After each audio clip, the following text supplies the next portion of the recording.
Hello बच्चों, let's read the question and the question says the correct order of HMH bond angle is। तो हमें यहाँ पे जो मेटल और हाइड्रोजन का जो बॉन्ड एंगल है वो हमें बताना है फॉर द 15th ग्रुप। इसका करेक्ट ऑर्डर हमें बताना है। तो इसको समझने से पहले सबसे पहले हम समझते हैं ड्रैगोज रूल।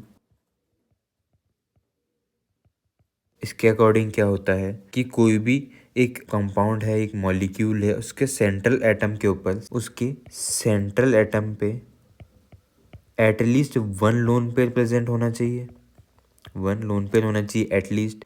दूसरी बात कि वो जो हमारा एलिमेंट है जो सेंट्रल एटम में वो बिलोंग करना चाहिए 13th, 14th, 15th और 16th ग्रुप को। थर्ड क्या है पॉइंट दिया कि जो सेंट्रल एटम है उसकी इलेक्ट्रोनेगेटिविटी जो है वो होनी चाहिए 2.5 या फिर लेस देन 2.5, 2.5 या फिर लेस देन 2.5। फोर्थ पॉइंट दिया उन्होंने कि जो number of sigma bond plus lone pair जो है वो होना चाहिए हमारे पास 4। अगर ये कंडीशन फुलफिल हो रही है तो वो जो कंपाउंड है वो जो हमारा मॉलिक्यूल है वो उसके अंदर हाइब्रिडाइजेशन जो होती है वो नहीं होती।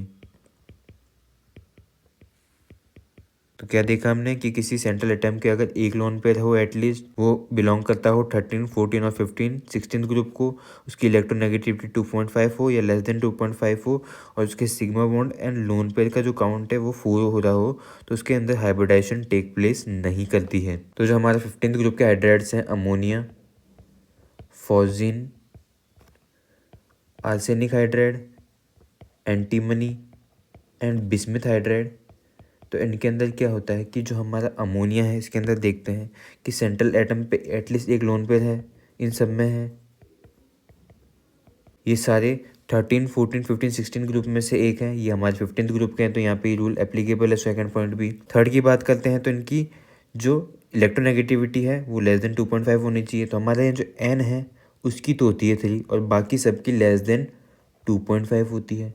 तो ये अमोनिया पे एक्ट नहीं करेगा ड्रैगो रूल, बाकी सब पे करेगा। फोर्थ की बात करते हैं सिग्मा प्लस लोन पेयर का जो काउंट है 4 होना चाहिए तो अमोनिया में है, पर ये थर्ड पॉइंट अगर इसका नेगलेक्ट हो चुका है तो ये अमोनिया तो हमारा ड्रैगो रूल अप्लाई नहीं कर पाएगा। बाकी सब के अंदर यहाँ पे sigma bond plus lone pair का काउंट 4 है, यहाँ पे भी 4 है, यहाँ पे भी 4 है और यहाँ पे भी 4 है। तो हम कह सकते हैं कि जो ड्रैगो रूल है वो अप्लाई होगा सिर्फ NH3 को छोड़ के बाकी सब पे। अब इसमें होता है क्या ड्रैगो रूल के अंदर कि अमोनिया में तो हाइब्रिडाइजेशन होता है sp3, बट इन सब के अंदर जो एटॉमिक ऑर्बिटल्स है वो हाइब्रिडाइजेशन के नहीं जाएंगे, अंदर नहीं जाएंगे और इनके अंदर प्रेजेंट होंगे प्योर ऑर्बिटल्स। pH3 का एग्जांपल लेते हैं तो यहाँ पे होगा हमारे पास 3s2 एंड 3p3।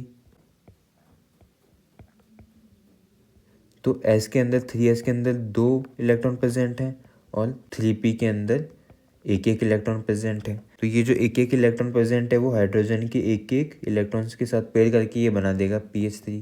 अब यहाँ के पे क्योंकि हाइब्रिडाइजेशन नहीं हो रहा है तो जो हमारा P होगा उसके जो जितने भी ऑर्बिटल्स यूज होंगे वो सारे प्योर ऑर्बिटल्स होंगे। ये हाइड्रोजन के साथ ऐसे पेयर करके ये बना देगा हमारे पास pH3। अब ये जो हमारे पास लोन पेयर प्रेजेंट है ये प्रेजेंट है in pure s orbital, pure s orbital के पास अंदर प्रेजेंट है तो उसकी वजह से जो s character percentage s character है इस कंपाउंड के अंदर या मॉलिक्यूल के अंदर वो जो हो जाएगा काफ़ी ज़्यादा हाई। NH3 की बात करें तो यहाँ पे sp3 होता है तो s कैरेक्टर होता है हमारे पास 25%, बट यहाँ पे जो हमारे बाकी बचे हैं pH3, ASH3, SbH3, BiH3 इसके अंदर जो परसेंटेज s कैरेक्टर है वो हो जाता है काफ़ी ज़्यादा हाई। अब क्योंकि यहाँ पे प्योर ऑर्बिटल्स यूज़ हुए हैं तो उसकी वजह से अब जैसे NH3 में था तो NH3 के अंदर तो सारे ऑर्बिटल्स की एनर्जी मोर और लेस सेम हो जाती है तो वहाँ पे जो बॉन्ड एंगल आता है वो आता है हमारे पास 107 डिग्री। बट यहाँ पे प्योर एटॉमिक ऑर्बिटल्स यूज़ हुए हैं तो इनके अंदर जो रिपल्सन होके सारा ये मोर और लेस 90 डिग्री के आसपास इनका बॉन्ड एंगल आ जाता है। अगर ये हाइब्रिडाइजेशन के अंदर जाते तो इनका भी NH3 के जैसा ही केस बनता, पर क्योंकि हाइब्रिडाइजेशन शो नहीं करते तो इनके अंदर जो बॉन्ड एंगल होता है ये ऑलमोस्ट 90 डिग्री के ऊपर ही आ जाता है, पर एकदम 90 डिग्री नहीं होता क्योंकि रिपल्सन कुछ ना कुछ रिपल्सन तो ये इलेक्ट्रॉन का जो लोन पेयर है वो देता ही देता है। तो pH3 का जो एग्जैक्ट आ जाता है वो आ जाता है अराउंड 94 डिग्री के लिए और डाउन द ग्रुप ये बॉन्ड एंगल फिर डिक्रीज ही होता है। तो हमारा जो करेक्ट ऑर्डर हो जाएगा बॉन्ड एंगल का वो हो जाएगा सबसे ज़्यादा होगा अमोनिया का, फिर pH3 का, then arsenic hydride, then antimony and then bismuth.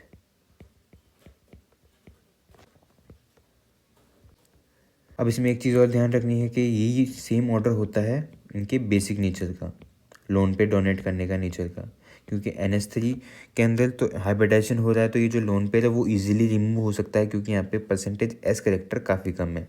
But हम जब डाउन द ग्रुप जाएंगे तो यहाँ पे जो परसेंटेज एस करेक्टर है वो बहुत ज़्यादा बढ़ जाएगा डाउन द ग्रुप, और IS3 तक जाते जाते ये काफ़ी ज़्यादा बढ़ जाता है, जिसकी वजह से जो लोन पेयर को डोनेट करने की टेंडेंसी है वो डाउन द ग्रुप डिक्रीज हो जाती है। तो इसी ड्रैगो रूल से हम बेसिक नेचर को भी एक्सप्लेन कर सकते हैं। तो हमसे करेक्ट ऑर्डर पूछा था बॉन्ड एंगल्स का, तो हमने देखा कि NH3 का सबसे ज़्यादा होना चाहिए, तो ऑप्शन ए एंड सी तो बता रहे हैं कि NH3 का सबसे कम है, तो ये ऑप्शन तो हमारे रूल आउट हो जाते हैं। ऑप्शन बी एंड डी की बात करते हैं, तो इसके अंदर NH3 का हाई दिया, ठीक है, उसके बाद PH3, देन इसने एंटीमनी का दे दिया है आर्सेनिक के आगे, तो ये ऑप्शन भी हमारा गलत हो जाता है।